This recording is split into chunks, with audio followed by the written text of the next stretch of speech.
It's just comedy. The Jell-O Program, starring Jack Benny with Mary Livingston and Phil Harris and his orchestra. Thank you. This is Groucho Marx. Well, here I am, stepping in over my head again. With Fibber McGee and Molly. Folks, this is just as new to me as it is to you. Hello?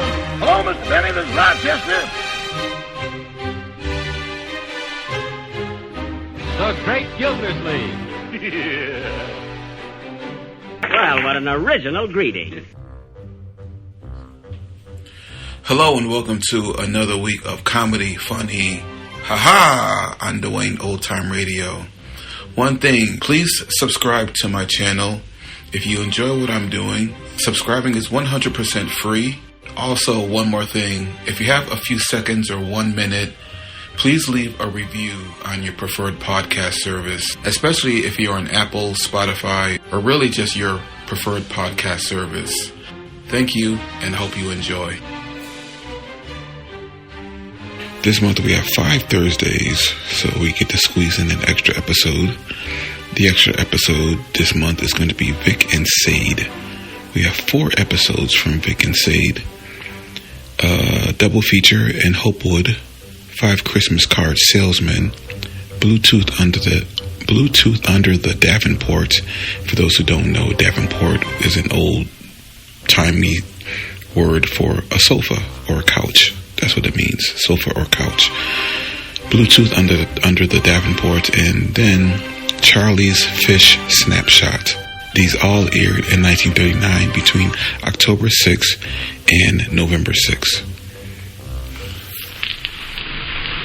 Well, sir, the murkiness of eventide has descended upon peaceful Virginia Avenue as our scene opens now.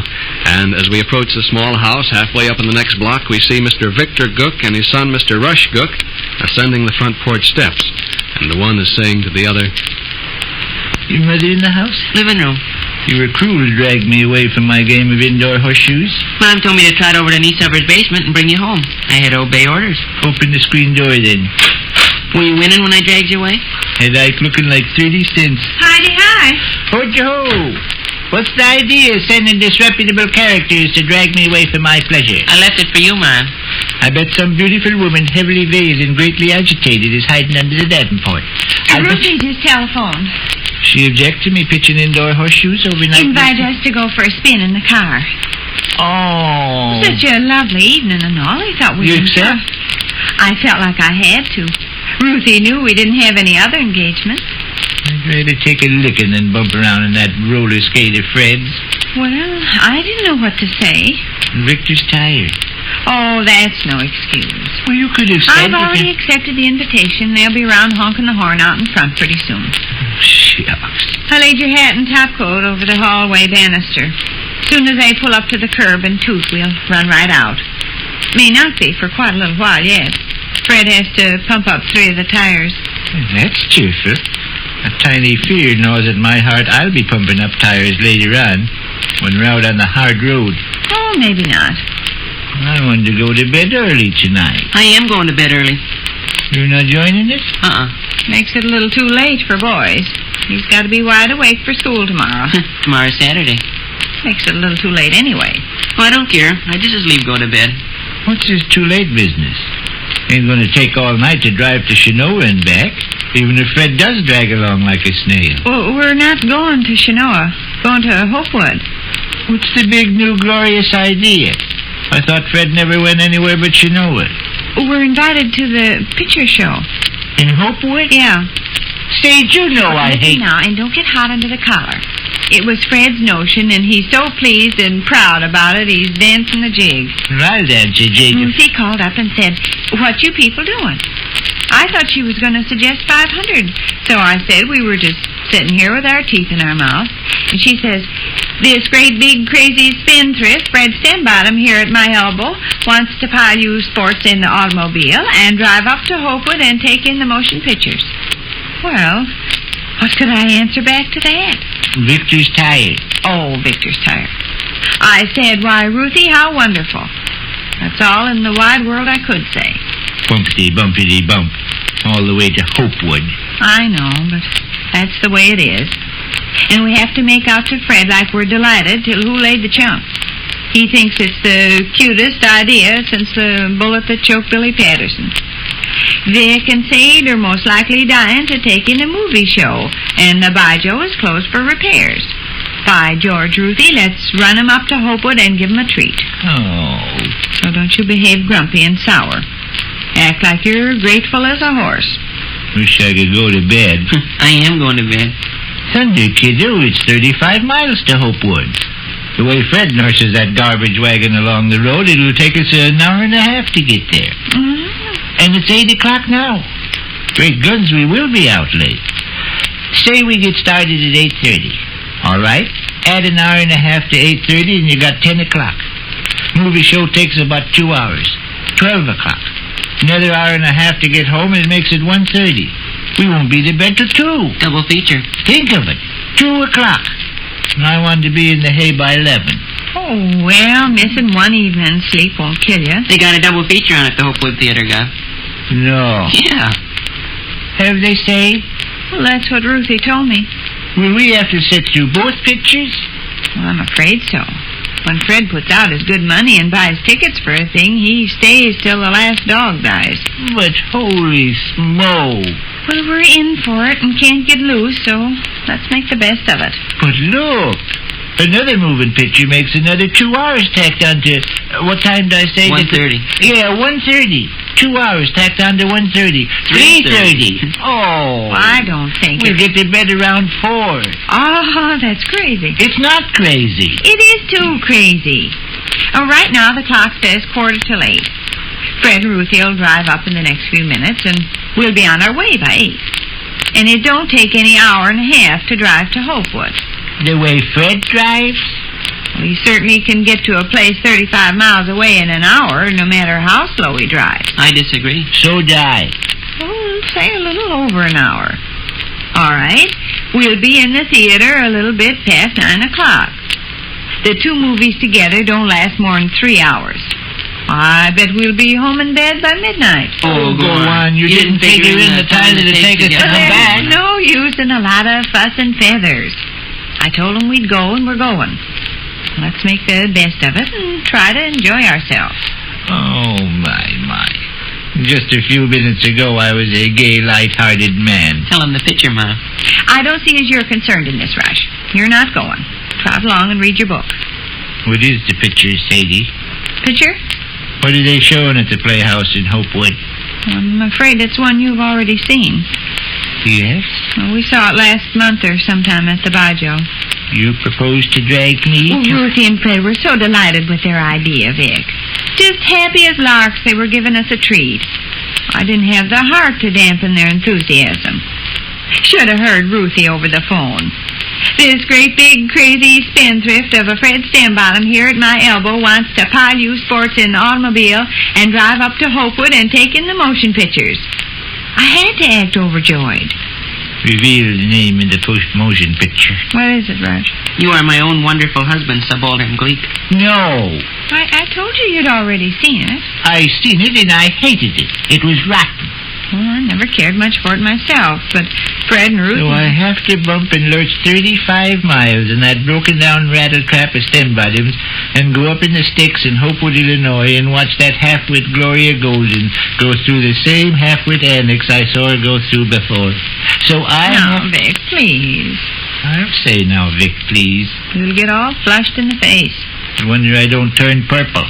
Get all flushed in the face, and they'll think something's wrong. And they'll be perfectly right. Any second, the horn will honk out in front. You don't want to look upset and peculiar to where everybody feels uncomfortable. Think of the funny side of it. Maybe that is a good stunt. Sure. Yeah. Quite a coincidence. Gloria Golden's also in the other picture. Rush, go upstairs and read your book. This business don't in any way What is concern the you. other picture? Other picture? Understand we were attending a double feature. Double features, unless I'm misinformed, means 2 pictures. One of them is Gloria Golden in You Are My Own Wonderful Husband, Subaltern Gleek. What's the other? I guess Gloria Golden's in it. Something I've seen before? I believe you did see it when they had it at the Baijiu. And the title? Oh, I forget. Rush. The title?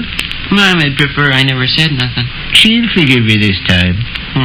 The title, please. Yours is A Magnificent Love, Petty Officer Griswold. Oh, let's go out on the porch, Vic. They'll be along any second, and we might as well be ready to hop yours in. is A Magnificent Love, Petty Officer Griswold. Absolutely the rottenest movie that ever was given out to a suffering people. The rottenest. Let's go out on the porch. What? Let's put on our wraps and go stand on the front porch so we'll be all set to trot out to the curb. Sadie, as soon as you couldn't make me go through this. You wouldn't have the heart. We're stuck, and that's all there is about it. Oh. We're stuck, and that's all there is about it. I'm a miserable, wretched, grief-stricken... Fred and Ruthie's out in front honking. Now, come on. Oh. Come on, Vic. No. Straighten up and get that look off your face. And don't you dare in any way let on to Fred and Ruthie. No. Come on. Goodbye, Mom. Bye. Bye, Gov. Oh. Have a dandy time. Which concludes another brief interlude at the small house halfway up in the next block. Well, sir, the noonday meal has been over only a few minutes as we enter the small house halfway up in the next block now. And here in the living room we find Mr. and Mrs. Victor Cook and young Mr. Rush Cook enjoying a season of rest against the activities of the afternoon. And the master of the menage, who is lounging in his easy chair, is saying, Sadie, you may produce the sheaf of wires, letters, postal cards, and cablegrams as delivered by the mailman. Golly. Brush out on the buffet. Something for me? No. Yes, I guess there is, too. Mail by the bushel we got. Hundreds of beautiful women, heavily veiled and greatly agitated, no doubt, dropped me a line to assure me of their love. Yeah. Beautiful women seem to adore me. I guess they find my good looks irresistible. Funny thing, but all my life I've been a Kleebergers dropped you a line assuring you of their love. Indeed. Also, they'd adore to have you pay them their $2 as soon as convenient. Kleeberger, you're a coy, coquettish rascal. I understand your roguish motive in done it. Sunday school teacher wrote me a letter by mistake. By mistake? We missed you last Sunday. You were there last Sunday? Sure I was. Darn funny she missed me. I was conspicuous as a horse. I slapped a nickel in the collection plate and also fell off my chair with a crash I bet they heard in Peoria. Made myself conspicuous as a horse. Then she sends me a note she missed me last Sunday. Perhaps her note is an ironic gesture. No, my theory is she's being sarcastic. I think she resented me making myself conspicuous as a horse. You take the average Sunday school teacher, she gets tough as What's all fellas. that to do? Mail? For me. I received 5 letters, all from the same gentleman. One jokes. One doesn't joke. A nice gentleman wrote me 5 lovely letters. Who is this ardent fella? I will horsewhip him. I won't tell, then. Here, take your dun from Kleeberger's. Give it to Bear Stave. Bear Stave, convey my dun from Kleeberger's out to the trash bucket. Okay. Drop in and pay him their $2. No. You got a postal card besides all your letters, Mom. Yeah, from the Lazy Hours Pool Hall. A free dish of coleslaw with every game of billiards I play next Thursday night. What ails them down there? Somebody put your name on their mailing list. Well, can't whoever does the addressing see the missus? Mrs. V.R. Cook. They don't allow ladies in there eating free coleslaw and playing pool. Wasting their good postage stamps. Yeah. I demand to know who wrote you 5 letters, Sadie. A very lovely, important gentleman. Do you love him more than you do me? Yeah. Go fetch me my valise hog fence. I will leave Hope. Okay. A very lovely, big, important gentleman from Toledo, Ohio. President of a company. Oh, bet I know. You bet you know what? Christmas card. I guess correct? Yeah. As soon as you mentioned Toledo, Ohio, something in my brain clicked. You want to hear what he says, Vic? Give me a kiss and make me feel fine. This is Christmas, 1939. Yeah, he does say that in one place. The monster. Listen. Hmm? Dearest Mrs. Cook. Dearest, huh? Yeah. I will rend him asunder. Dearest Mrs. Cook, a wonderful neighbor of yours and a trusted representative of ours has described to me what a marvelous person you are. My informant was so lavish in his praises that I feel almost that I know you personally and have been benefited by the radiance of your charm. Hi there. Hi-ho-da-ho. Wasn't it the poet Whittier who said... Cell phone's ringing. Probably Bluetooth Johnson. Answer it then. You appreciate what this letter is, don't you? I play for your Christmas card business. Sure. Hello? Yes? Yes, I believe she is. Ma'am. Ruthie? I don't think so. Lady? Yeah, the voice is familiar, but I couldn't... Hello? Oh, yes, Miss Harris. I was just going to say, Miss Harris. Just fine, thanks. Why, I'm afraid I'm not this afternoon, Miss Harris. No. No, matter of fact, I told Miss Stembottom I'd meet her downtown.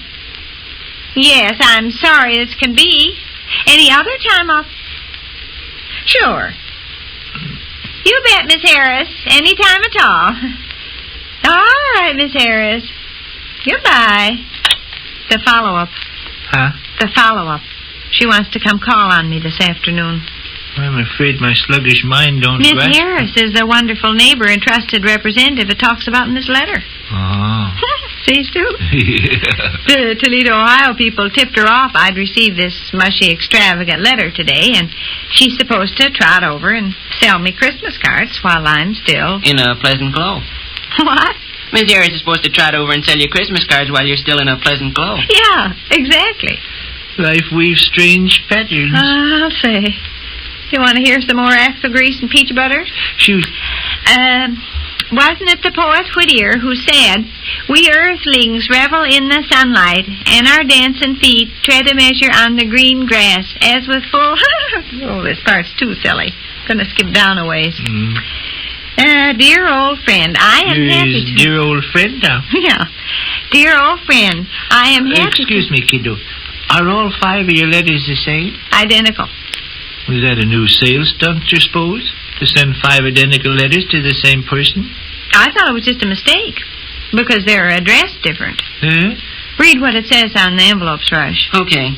This one's addressed to Mrs. Victor Gook. Oh, read the others. Mrs. V.R. Gook. Mrs. Victor R. Gook. Miss Victor Gook.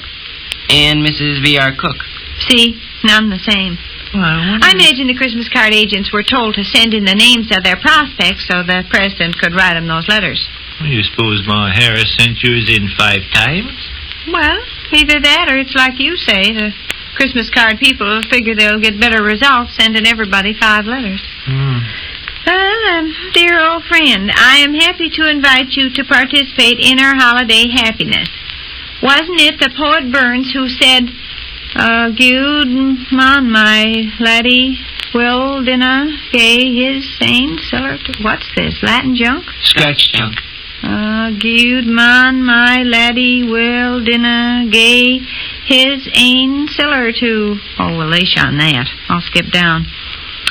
Very soon now, the fleecy snow will fall, and the invigorating December blasts will bring the roses to our cheeks and nip our pink toes as we sing... The telephone is ringing. That's probably Bluetooth. Answer.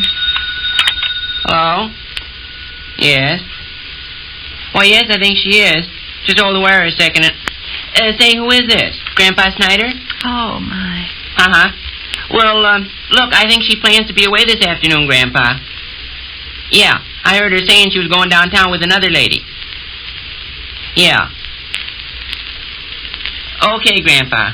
Goodbye. You want to come past this afternoon and sell me Christmas cards? Yeah.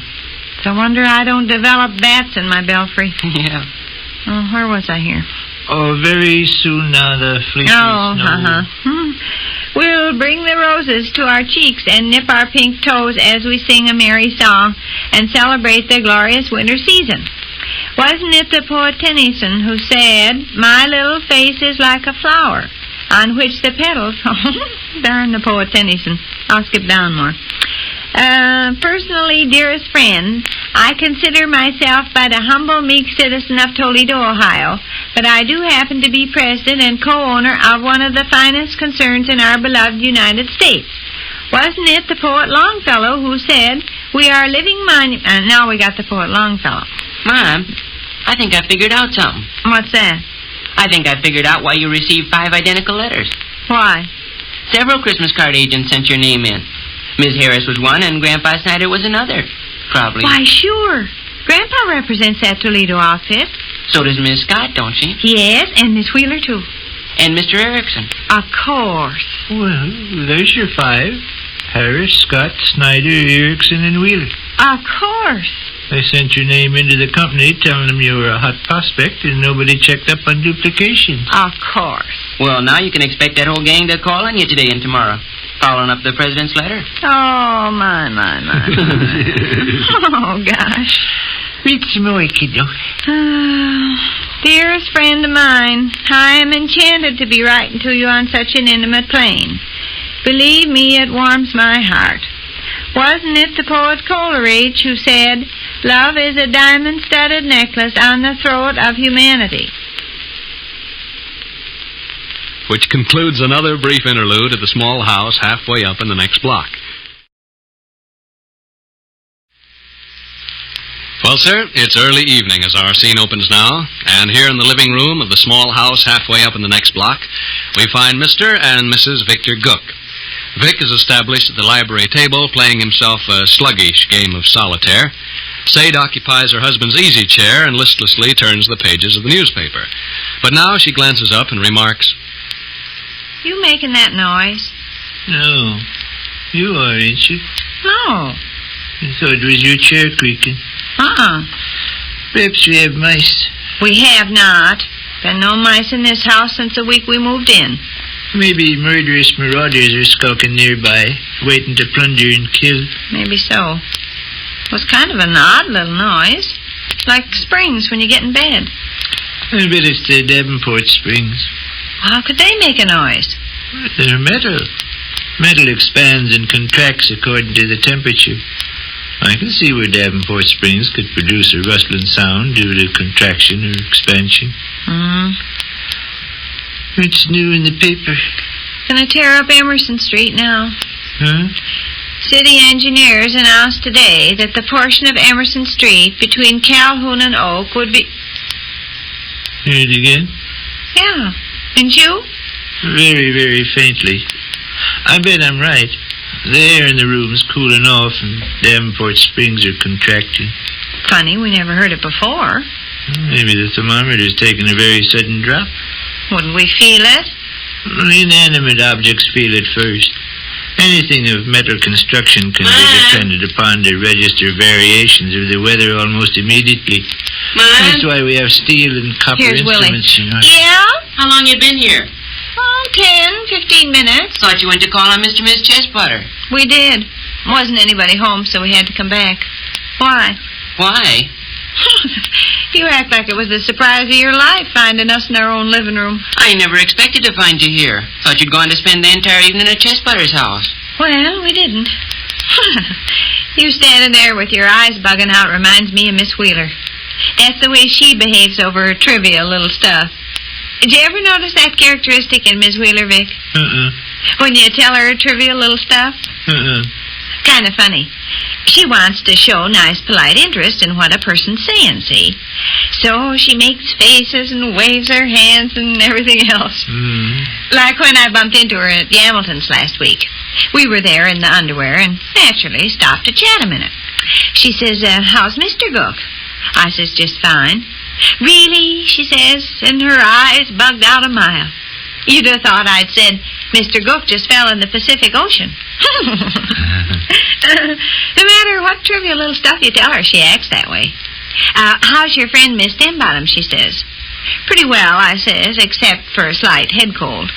Miss Wheeler clutched at her heart, a person had thought she was going to swoon. My goodness, she gasped. My goodness.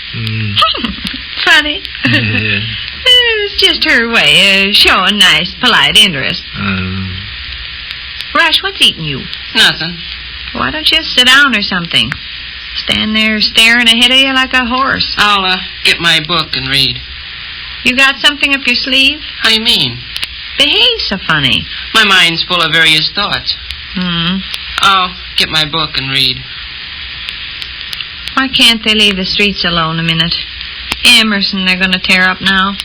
You started to read what the paper stated. Yeah. City engineers announced today that the portion of Emerson Street between Calhoun and Oak would be... There's your noise again.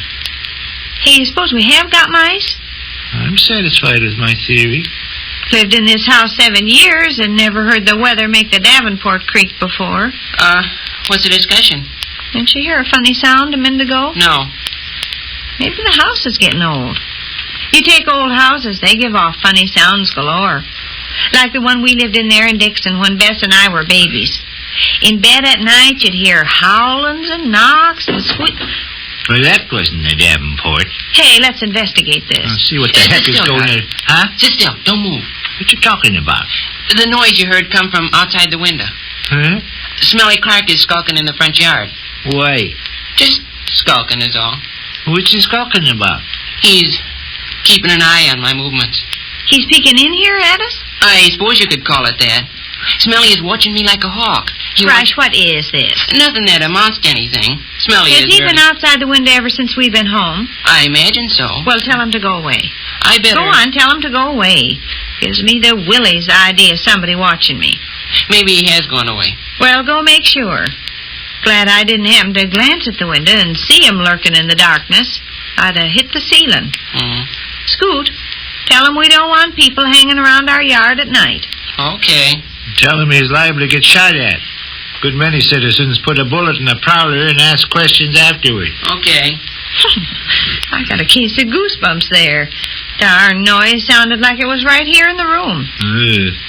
No, but that's perfectly true about old houses. They creak and whine and moan to beat the band. Bess and I'd cover our heads with the covers scared stiff sometimes, nights in that old place we had there in Dixon. Wind had come yowling down the chimney, and loose shingles had clattered, and some of the eaves spouting banged. That was in the room. It sure sounded like it. Rush! Wasn't anybody rapping on the window. I was watching the window. And besides... Rush! Yeah? What's going on? Hear some more sounds? Is that smelly... There it is again. The first rumblings of an earthquake, maybe. I understand. I can explain. Can you? Please don't be frightened. Explain. I thought you people were going to be absent for the evening. You announced you were going to visit Mr. and Miss Chestbutter. Naturally, I assumed I would have... Rush, what is that? I'm explaining. I assumed I would have the house to myself, so... I want to know what that noise is. We're not alone. Not alone? No, it just so happens... What do you mean we're not alone? I mean... Well, to make a long story short, I took the liberty... Somebody's here in the room with us? Bluetooth Johnson. Bluetooth Johnson. Under the Davenport? Bluetooth Johnson. Answer me. Yeah. Bluetooth under the Davenport? Yeah, Goodness gracious. Bluetooth... How long has he been there? Ever since... Mom, don't get up. Sit still. I'll sit still. Don't change the expression on your face. What? Don't change the expression on your face. Smelly Clark's still skulking outside the window. Rush, look, Listen. Bluetooth owes Smelly 14 cents. Smelly's trying to collect. I told Bluetooth I'd hide him from Smelly. Smelly suspects the truth. He's skulking outside the window. Bluetooth's under the Davenport. I didn't know you people would be home so soon. God, don't change the expression on your face. Smelly's watching every move you make. I think I'll Talk and laugh like nothing had happened. Well, sir, it's been a fine day. I wish I had $6. Oh, boy, you look fine. How's your friend Joe? Well, sir, by George, I guess I'll go fishing. Bluetooth. Don't talk to him, Mom. Hello, Bluetooth. Please don't talk to him, Mom. Smelly will catch on. You underneath the Davenport, Bluetooth? He won't answer you. Say, we discovered somebody was under the Davenport and cow pasture hadn't been here to explain. We'd had a scare, you know? I'd have sunk right through the floor. Right through the floor. I'd have been a trifle disconcerted myself. Bluetooth. Please, Mom. Is it hot under there, Bluetooth? Smelly will catch on, Mom. He's skulking right outside the window. Talk. Laugh. Ha, ha, ha. Mom, mighty pretty dress you got on. Ha, ha, Gov, I just broke my watch. Ha, ha, Mom. Look out for the snake. Ha, ha, Gov. Lend me $5. Mom, hey, what you gonna do? Get that boy out from under there. No. Bluetooth. Please. Crawl out, Bluetooth. Mom, I gave Bluetooth my solemn promise I'd protect him. Bluetooth. Bluetooth declines to respond. Bluetooth. Maybe a new element of ORSON mystery has come into being. Maybe there's nobody under the Davenport. Yes, there is. I can see his feet. Bluetooth. You get him, Rush. You insist? Yes. I'm not going to sit in my living room with people laying on the floor underneath my Davenport out of sight. I gave Bluetooth my I solemn... said get him out. You absolutely insist? Yeah. All right, Bluetooth. The jig is up. Which concludes another brief interlude at the small house halfway up in the next block. Well, sir, it's early evening as our scene opens now, and here in the living room of the small house halfway up in the next friends assembled. Sade occupies a corner of the Davenport, darning socks, while her husband and young son, who've just returned from a furnace-stoking expedition to the basement, prepare to establish themselves at the library table with a view to playing rummy. Listen. You fellas scrub your hands good after handling that coal? Sure. How about you, Willie? Hands as clean as toast. Who's on the telephone? Could you hear the conversation? Charley Razorskun. What's on Charlie's chest? He's coming over here pretty quick. What for? Foolishness. Really? Slap out the pasteboards, River Bottom, and I'll beat you. Put your rubbish off to one side a minute while I tell you this.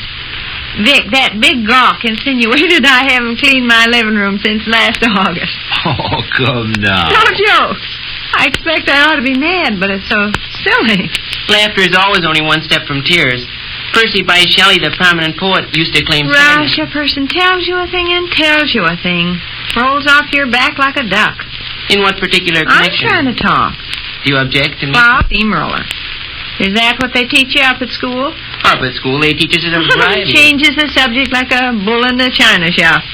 I open my mouth to say something about Mr. Razorskun. Without 2 seconds hesitation, you drag in a remark about Perry Shelley. Percy Shelley. Percy by Shelley. Percy by Shelley was a prominent guy in the poetry business. He said one time... What you gonna do with a boy like that? Give your mother the floor, Grape Barbie. Either give your mother the floor or go outdoors in the bitter cold and never return. Tell me about Charley Razorskun, Sadie. He says he lost a snapshot here in my living room last August. Picture of him with the big fish he caught in Minnesota. Oh. Remember that big fish? Yeah. I also remember the evening he brought the snapshot over to show us. Way last August. Well, she mislaid the snapshot and thinks he left it over here. And he's coming back to look for it? Yeah. Sure. Makes me out a terrible sloppy housekeeper, don't it? Yeah. Man loses something in my living room and figures it's still laying around on the floor someplace 3 months later. Did you point out to him his humiliating implications? I said, Mr. Razorskun, if you lost your picture here in my living room, I'm fairly sure I'd have come across it in 3 months' time. I sweep and dust, you know.